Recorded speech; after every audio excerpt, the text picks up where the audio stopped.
اسی علم کے حوالے سے اس شخص سے متعلق یہ 4 باتیں جو ہے لکھ دینا۔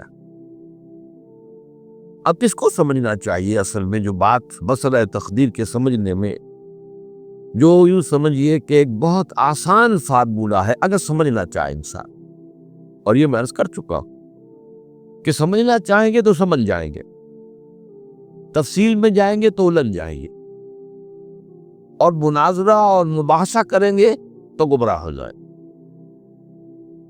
چنانچہ اسی پر میں حدیث آپ کو سنا چکا ہوں کہ ایک مرتبہ حضرت ابو ہریرہ فرماتے ہیں کہ حضور صلی اللہ علیہ وسلم برآمد ہوئے اپنے حجرے سے، اور ہم مسجد کے گوشے میں بیٹھے ہوئے تقدیر کے بارے میں بحث کر رہے تھے، تو آپ شدید ناراض ہوئے، اور اس قدر آپ کا چہرہ مبارک غصے کی وجہ سے سرخ ہو گیا کہ ایسے محسوس ہوا جیسا آپ کے گالوں میں انار کا رس جو ہے وہ ڈال دیا گیا ہے، وہ اس کے اوپر بہا دیا گیا۔ وہ سرخ قندھاری انار، اس کا تصور کیجیے، وہ عام تو آلات نہیں جس کے اندر وہ رنگ نہیں بتا۔ پھر آپ نے فرمایا غصے سے، کیا تمہیں اس بات کا حکم دیا گیا؟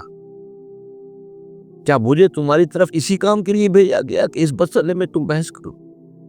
عزمت علیکم، میں تاکید کر رہا ہوں اس مسئلے میں بحث سے گریز کرو، بحث مت کرو۔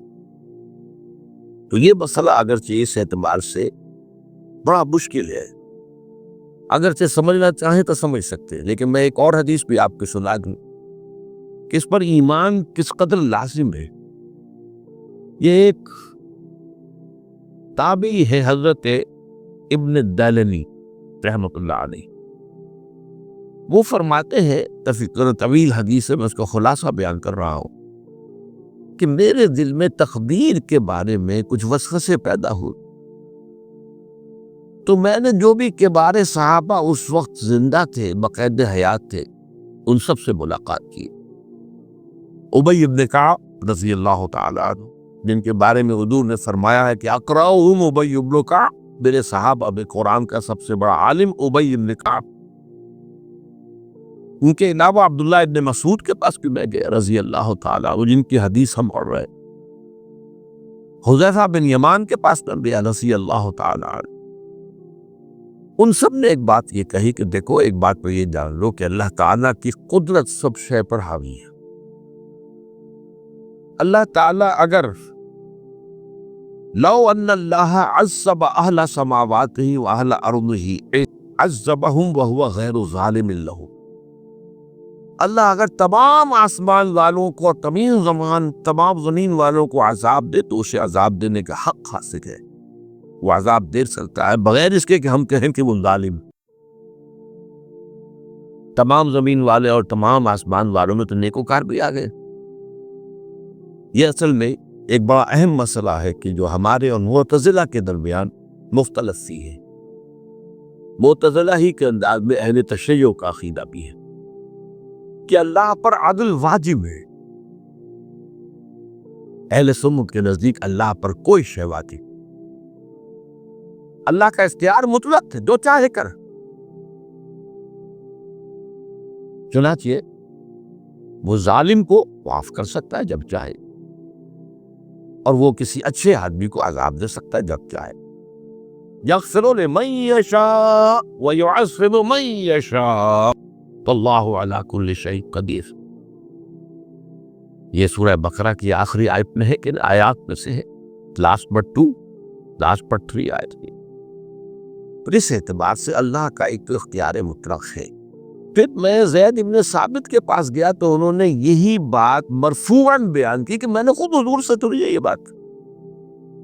باقی 3 صحابہ کے بارے میں تو وہ کہتے ہیں کہ انہوں نے گویا کہ اپنی رائے کا اظہار کیا، اور اگر اللہ تعالیٰ چاہے لو رحمہ تمام آسمان والوں اور تمام زمین والوں کو بخشتے اور رحم کرے، لکانت رحمتہ خیرا لہم من اعمالہم، تو اس کی رحمت جو ہے وہ یقیناً لوگوں کے اعمال سے بہت بالا ہے، بلند و برتر ہے، وہ جو چاہے کرے۔ وہ ابو جہل کو بخش دے، کون اعتراض کر سکے؟ اور وہ کسی سے بڑے شخص کو جو ہے وہ عذاب دے، کون اعتراض کر سکتا ہے؟ اس اعتبار سے پھر انہوں نے فرمایا وَلَوْ أَنفَقْتَ مِثْلَ أُحُدٍ ذَهَبًا، اور دیکھو ابن تیمیہ جان لو، اگر تم احد کے پہاڑ کے برابر سونا اللہ کی راہ میں خرچ کرو گے فی سبیل اللہ، ما قبل اللہ منک حتی یؤمن بالقدر، اللہ تعالیٰ اسے تم سے قبول نہیں کرے گا جب تک کہ تم تقدیر پر ایمان نہیں رکھو۔ اور اس کے بعد فرمایا اعلم، جان لو، انما اصابک لم یکن لیخطئک، جو چیز تم پر واقع ہوتی ہے، کوئی تکلیف آتی ہے، کوئی حادثہ پیش آتا ہے، وہ تم سے ٹلنے والا تھا ہی نہیں۔ مطلب یہ کہ تم سوچو کاش میں یوں نہ کرتا، یوں کر دیتا، اگر یہ ہو جاتا، وہ ہو جاتا تو میں بچ جاتا، نہیں، وہ تو آنے والی بات تھی، وہ اللہ کی کتاب، وہ اللہ تعالیٰ کے علم قدیم کے اندر پہلے سے لکھا ہوا تھا، تو موجود ہے، تو وہ تو آنی ہی والی تھی۔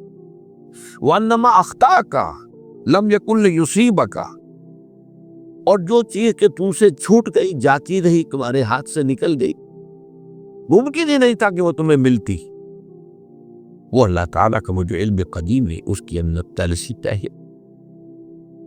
وَلَوْ مِتَّ عَلَى غَيْرِ هَذَا لَدَخَلْتَ النَّارَ، اگر دیکھو تم غور سے سن لو، اگر اس عقیدے کے سوا کسی اور پر تمہاری موت واقع ہوئی تو جہنم میں داخل ہو جاؤ۔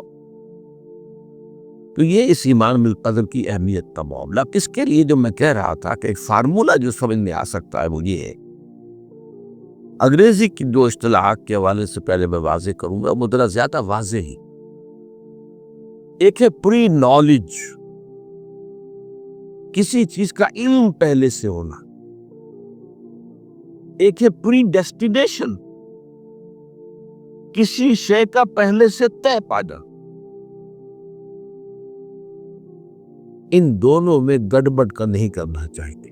اللہ کا علم قدیم اس کے جبر کو مستلزم نہیں ہے، اس کا علم ہے یہ کہ تم یہ کرو گے، اس کا مطلب یہ نہیں ہے کہ تم اس کے جبر کے تحت کر رہے ہو۔